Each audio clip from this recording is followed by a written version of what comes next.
ఎవరికైనా కూడా ఏది అవసరమో అది ఇస్తే కలిగే ఆనందం వేరు.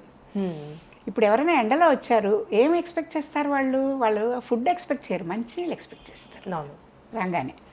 ఎందుకు? ఫస్ట్ ఆ దాహం తీర్చితే వాళ్ళకి అమ్మయ్య ఆనందం అనమాట.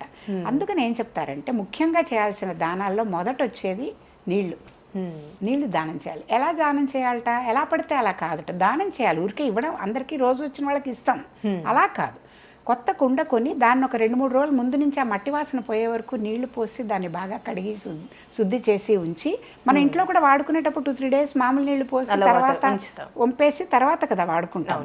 అట్లా మట్టి వాసన లేకుండా దాన్ని శుద్ధి చేసుకుని అందులో నిండా నీళ్లు పోసి చల్లనీళ్ళు, దాంట్లో కొంచెం యాలకుల పొడి, కర్పూరం వేయాలి అంటారు. సుగంధం కొంచెం దీనిలాగా మట్టి వాసన అది లేకుండా, కొత్తది కదా, అది కొంచెం మరి అది డామినేట్ చేసేంత కాకుండా వేసి అది కుండకుండా నీళ్లతో ఎవరికైనా దానం చేస్తే అసలు జీవితంలో మనకి ఎటువంటి క్షుద్బాధ, ఆకలి బాధ కానీ దాహం బాధ కానీ నీళ్లు లేకుండా ఇబ్బంది పడేది. ఇది ఎప్పుడు వచ్చిందిట ఈ అలవాటంతా అంటే కృతయుగం నుంచనే చెప్తారు.